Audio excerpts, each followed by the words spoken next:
প্রাক্তন প্রেমিকের মাধ্যমে গর্ভবতী হওয়ার পর যখন সে আমাকে প্রত্যাখ্যান করলো, তখন লোকলজ্জা আর বদনাম থেকে বাঁচতে আমি পাড়ার একটা সহজ সরল ছেলেকে বিয়ে করে নিলাম।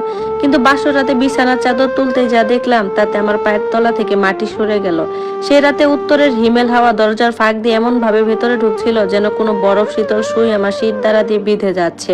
নতুন পাতা বিয়ের বিছানা, সাদা চাদরে তখনও মারের গন্ধ লেগেছিল, আর আমি তার উপর চুপচাপ করে বসেছিলাম, যেন নিজের জীবনে নিজে এক আগন্তুক হয়ে গেছি। ছাদে লাল রঙের শুভ বিবাহ লেখা চিহ্নগুলো লাগানো ছিল, কিন্তু আমার ভেতরে সবকিছু যেন অশুভ মনে হচ্ছিল। উঠানে কিছুক্ষণ আগেও যে হাসাহাসি শোনা যাচ্ছিল তা এখন ধীরে ধীরে থিতিয়ে এসেছে। শুধু বাসনপত্রের ঠুংঠাং শব্দ বাকি ছিল। আমার কাকিমারা সেগুলো পরিষ্কার করতেছিলেন। ঠিক তখনই দরজাটা হালকা করে খুলে গেল। মা ভেতরে এলেন। তিনি তার ভারী শাড়ি বদলে সাধারণ একটা লাল শাড়ি জড়িয়ে নিয়েছেন, কিন্তু তার চেহারায় ক্লান্তি ঢাকা যাচ্ছিল না। তিনি আমার সামনে গরম গোলাপজাম রাখলেন এবং নিচু স্বরে বললেন, নে একটু খেয়ে নে, পেটটা গরম থাকবে, আজকে রাতটা কেটে যাক, সব ঠিক হয়ে যাবে। সব ঠিক হয়ে যাবে, তার জন্য এটা ছিল একটা সাধারণ বাক্য, কিন্তু আমার জন্য যেন কেউ গভীর ক্ষতের উপর আলতো করে হাত রাখলো, না বুঝেই যে সেখানে কতটা যন্ত্রণা। কারণ তিনি জানতেন না আমার ভেতরে কি ঝড় চলছিল। আমি 11 সপ্তাহের অন্তঃসত্ত্বা ছিলাম, আর এই সন্তান সেই মানুষটার যে আমাকে মাঝপথে ছেড়ে চলে গেছে। ওর নাম ছিল সোহেল, যে প্রথমে ফোন ধরা বন্ধ করে দিয়েছিল, তারপর আমাকে সব জায়গা থেকে ব্লক করে দিল। 1 মাস পর শুধু একটা মেসেজ এসেছিল, আমাকে ক্ষমা করে দিও, আমি এটার জন্য এখনো প্রস্তুত নই। ব্যাস এতটুকুই। যেন কোনো সম্পর্কই ছিল না আমাদের, কোনো দায়বদ্ধতা ছিল না, শুধু একটা ভুল ছিল যা মুহূর্তের মধ্যেই মুছে ফেলা সম্ভব। ভয়েস এন্ড ভিডিও, জান্নাত স্টোরি। যখন আমি আমার মাকে সব ঘটনা খুলে বললাম, তিনি কিছুক্ষণ স্তব্ধ হয়ে দাঁড়িয়ে রইলেন। তার চোখে ছিল ভয়, কিন্তু রাগ নয়। তারপর তিনি যা বললেন তা আমার জীবনে মোড় ঘুরিয়ে দিল। তিনি আমাকে বললেন, আমরা লড়াই করতে পারবো না, তার চেয়ে ভালো তুই অর্জুনকে বিয়ে করে নে। ওই মোড়ের মাথার ছেলেটা অর্জুন, সেই ছেলে যাকে পুরো পাড়া বোকাশোকা বা একটু কম বুদ্ধির বলতো। ও খুব ধীরে কথা বলতো, প্রতিটি কথায় হাসতো, আর এমন ভাবে হাঁটতো যেন কাউকে চোট না লাগে।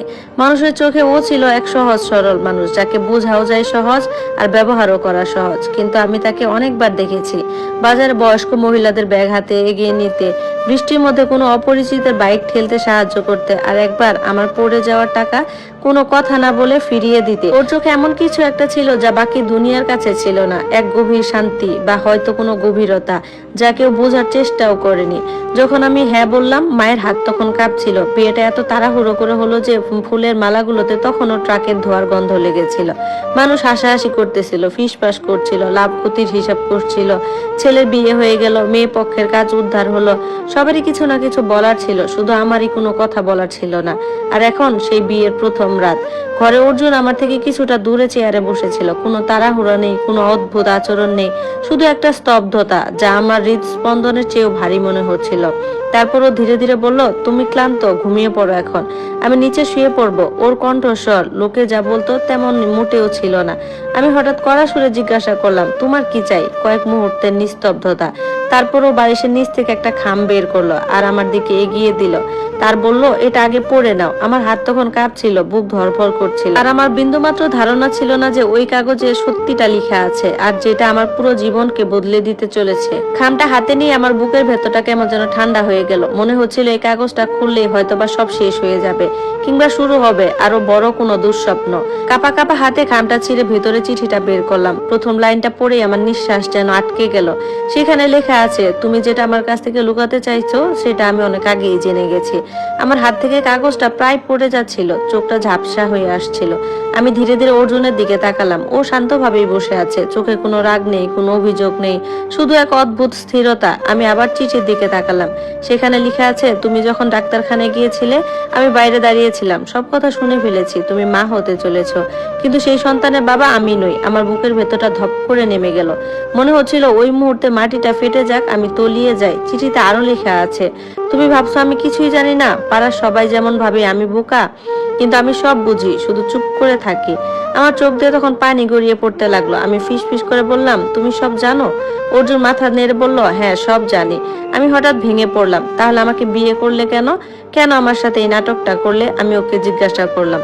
ও কিছুক্ষণ চুপ করে রইল, তারপর খুব শান্তভাবে বলল, কারণ তুমি একা ছিলে। আমি স্তব্ধ হয়ে তাকিয়ে রইলাম ওর দিকে। ও আবার বলল, যেদিন তোমাকে রাস্তায় বসে কাঁদতে দেখেছিলাম সেদিন বুঝেছিলাম তুমি এমন এক যুদ্ধে আছো যেখানে তুমি একাই লড়ছো। ওর এসব কথা শুনে আমার যেন কান্না কান্না থামছিলই না। ও আবার ধীরে ধীরে বলল, তুমি জানো এই পাড়ার মানুষ তোমাকে নিয়ে কি বলেছে? আমি মাথা নিচু করে ফেললাম। এরপর ও বলতে লাগলো, তারা বলেছিল এই মেয়েটার আর কোনো ভবিষ্যৎ নেই। কথাগুলো যেন ছুরি হয়ে বিচ্ছিল আমার মনের ভিতর। অর্জুন একটু এগিয়ে এসে মেঝেতে বসে পড়লো আমার সামনে, তারপর নিচু গলায় বলল, আমি চাইনি তোমার ভবিষ্যৎটা এমন ভাবে নষ্ট হয়ে যাক। আমি অবিশ্বাস নিয়ে তাকিয়ে রইলাম ওর দিকে।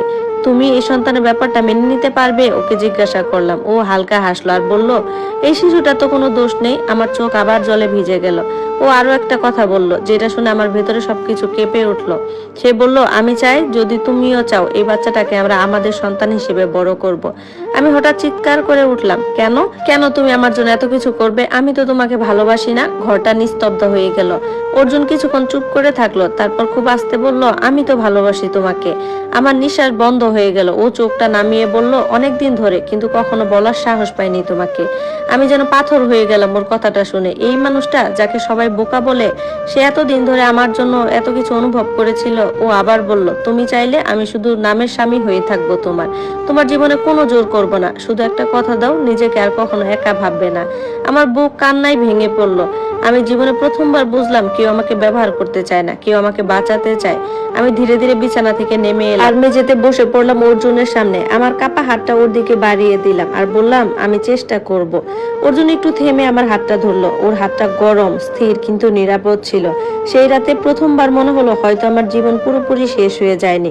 কিন্তু আমি জানতাম না যে এই শান্তির আড়ালে লুকিয়ে আছে আরো অনেক বড় একটা সত্য, যেটা খুব শিগগিরই আমার সামনে দর্শক আসবে। আসসালামু আর সেই আলাইকুম। সত্য মিয়াজ জানার পর ব্লগিং আমি কিচেন সিদ্ধান্ত থেকে নিতে আজকে বাধ্য হব সুন্দর যে আমি মজার কাকে একটি হারাতে রেসিপি আপনাদের প্রস্তুত সাথে আর কাকে শেয়ার বাঁচাতে করছি। চাই। ধন্যবাদ শুরুতে সবাইকে। একটি গল্পটি গল্প কেমন শেয়ার লাগলো করেছি, সবাই আশা করছি জানাবেন। আপনাদের ভালো লেগেছে। অবশ্যই কমেন্ট করে জানাবেন আপনাদের কেমন লাগলো।